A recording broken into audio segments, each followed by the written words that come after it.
Ce sont des erreurs commises sans qu'on les sache. Donnons également la chance d'écouter quand même ces médias-là qu'on traite de X ou Y, parce que des fois c'est vraiment à tort et à raison. Ou peut-être ils peuvent attaquer le gouvernement parce qu'ils ont attaqué le gouvernement, on les traite directement d'être des mèches avec les M23, parce que même de l'autre côté, de ces côtés-là également, il y a à boire et à manger, comme on a toujours dit, même à vomir. On essaie un peu de voir comment relever les défis, voir de notre mieux comment accompagner le gouvernement dans cette quête, parce que quand c'est une attaque externe, nous devons s'essouder, aider le gouvernement à relever ces défis et voir maintenant comment combattre par après les défis que nous avons, celui de développer notre pays. Donc, pour moi, cet officier peut dire ça. C'est vrai, il peut y en avoir, mais si on n'a pas encore eu des preuves ou on n'a pas encore des éléments à notre possession, nous ne pouvons pas nous prononcer là-dessus. Pouvez-vous nous dire où est Magloire Balou? Je vous ai dit, il est devenu quelqu'un comme tant d'autres. Si vous me demandez où se trouvait tel journaliste, ça, au moins, je peux mener des enquêtes, je peux mettre les moyens qu'a la corporation pour chercher ces journalistes. Mais notre doyen, je vous dis, je l'appelle doyen parce que c'est notre vie. Plusieurs journalistes sont passés par ses mains. Mais au finish, il a opté pour la politique.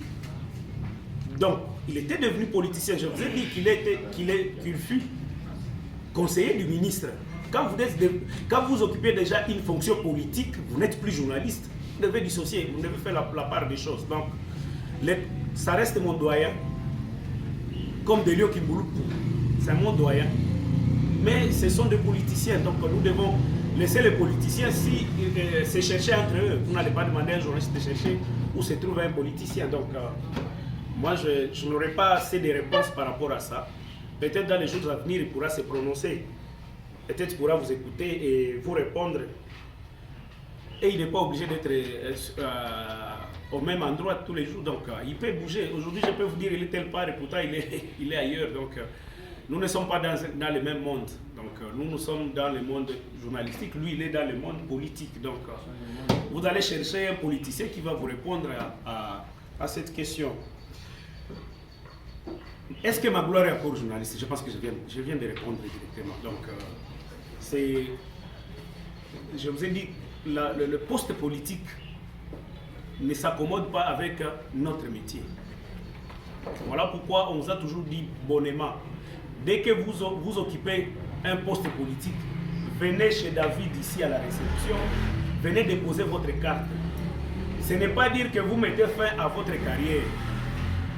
C'est d'abord vous terminez ce que vous avez fait en politique. Quand nous trouvons que vous pouvez encore devenir impartial, là, on peut juger maintenant, vous remettre encore votre carte et vous redevenez encore journaliste.